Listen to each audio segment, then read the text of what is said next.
before the red ball break, as Snater is in to Robinson, who just drives that one pleasantly back past Shane Snater for 4 runs to add to his total. So first runs of the morning. Here's Harmer, comes in and bowls, and a sweep from Ackerman down towards deep square leg, and Snater can't get across to cover it up.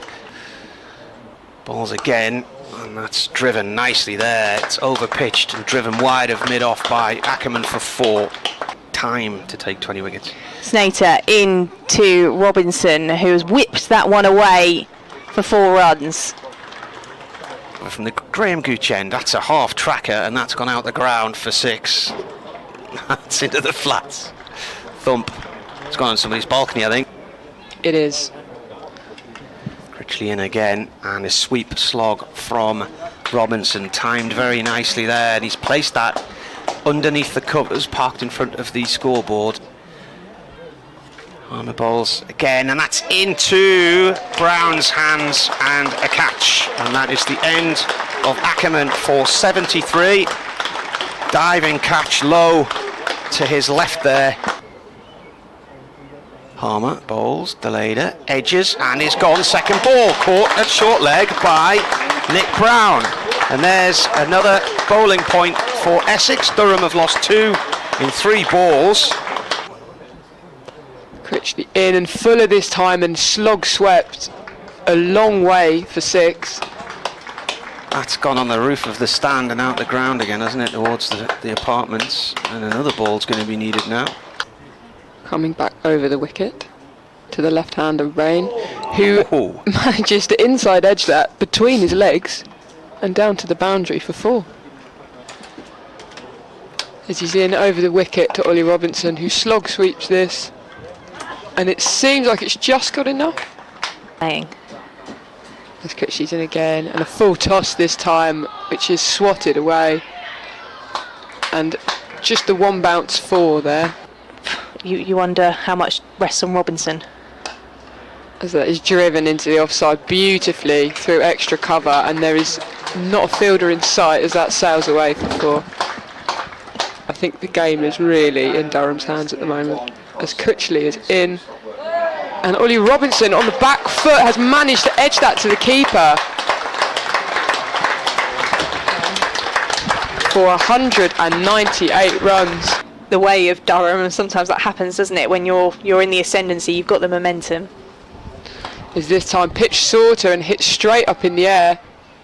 Critchley calls it and takes the catch over his shoulder as Matthew Potts is dismissed for 17. Critchley in again, and a reverse sweep from Rain, and he's out. Caught at backward point, looking to try and push things along there. Barbecue apparently. Simon Harmer is in, that one's flicked up and caught, and that is the end of the Durham innings. Well, he's bowled it, it was caught as it popped up. Now the bails are off. Yeah, bowled then for Simon Harmer. As Parkinson is in over the wicket, and Brown this time does manage to turn it round the corner and gets it away for 4 runs. The shot he attempted a couple of balls ago and didn't get any connection on.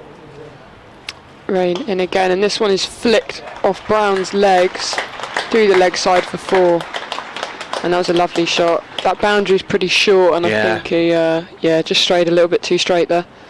And Rain in round the wicket to the left-handed Elgar. Nice and full, straight, and taking the edge of the bat, but all along the floor, and that will run away to the boundary. Potts right arm around the wicket at Brown. Brown cuts hard at that one, and that is away for 4 to the community stand boundary.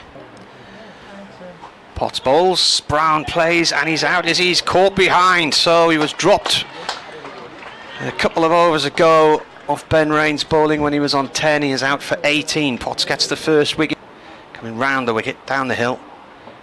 Elgar drives nicely, that's a gorgeous shot, that's away wide of mid-on and up towards the far end of the VIP units for 4 runs. Potts bowls, and that's drilled past him by Elgar. It's over pitched, it's 4 more. Tangible. as rain is in, and this time flicked through the leg side. And it will run away to the boundary. I don't know if it will be cut off as the fielder gives chase. And it's given us 4 runs. Bowling to Wesley. That's in the air, but it's safe. It's away past square leg, and there's no one out there. It's 4 runs. As rain is in again, nice and full this time, and driven again through the leg side by Elgar. And Matt Potts gives chase, but he cannot chase it down this time, and that runs away for 4. Here he comes, round the wicket to Elgar. Elgar beautifully drives that ball straight, just misses the stumps at the bowler's end, and it's away for 4, up to the far end of the ground. Siddle in, and turned by Elgar out through deep mid-wicket and away towards the marquee, nestled between the 2 sets of pavilions here. Short leg coming into a silly point now as Parkinson continues, and that's driven out into the offside. A flashing drive, and that'll run away for 4. Hit firmly, almost as if to say, Elgar is waiting on strike, and he's edged that one. It will trickle away down to third man for 4 runs. The cricket in the sunshine as Siddle is into Elgar, and he's edged that one to slip, and he has to go. Scott Borthwick, the captain, takes the catch. Elgar is out for 40, and Essex is 78 for 2. Irons in the distance as Siddle is into Cox, who's turned that one round the corner, and that is going to go for 4. There was a fielder racing round, and they won't get there. It was one of the games there around about that time when I actually did a commentary from the balcony of the director's room at Grace Road. A late cut there, one-handed by Cox. He went right back into his crease. That's come off the toe of the bat, and it's gone down to vacant third man for 4. Parkinson starts a new over from the river end, and that's driven hard by Cox out through the covers. There's 2 fielders close in on that offside, Scott Borthwick and I think Ben Rain, and it's gone flying between the 2. Ben Rain to continue from the Graham Gooch end. He's into Wesley, who's stuck in the pads, and the finger goes up from the umpire. Wesley hasn't moved yet, but he'll have to go. He's been struck on the pads by Ben Rain, and that's the Essex captain gone for 24. So 5 overs to tea. Potts bowls and is driven by Cox out through the covers and away to the pavilion side of the ground for 4. Nice shot. Get it. Potts again comes in. Cox drives, and that's 4 more. That's gone past the ladder at point, and that rolls down to the steps of the pavilion, bounces off the rope and nearly goes through the gate. Oh! Potts has bowled Cox. The ball's come off the ground at this end of the ground, and he played right around that. So he departs for 32, 120 for 4 now, and that was quite the delivery. A lot of overs bowled in the middle session as Ackerman is in, and Paul Walter has turned that one round the corner. Didn't time it completely, but he's found the gap, and he gets 4 from the first ball after tea.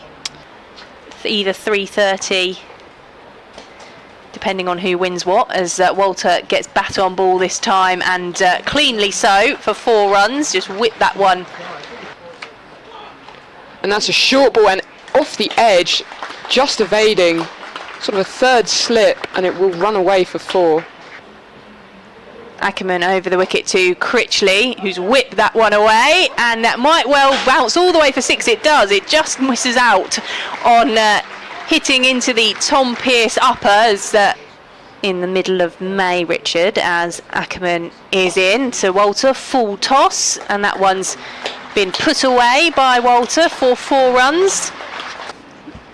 Fielders move round to deep backward square leg as Walter is down on his knee and sweeping. And that's over the square leg boundary. Varying others doing their bit in the grand tours as this is turned off through towards mid-wicket for his 50th for Walter. And it has taken him 63 balls, 5 fours and a 6. As Parkinson prepares for what will be the final ball of the day. Critchley just defending that back to the bowler to finish play with Essex 249 for 4.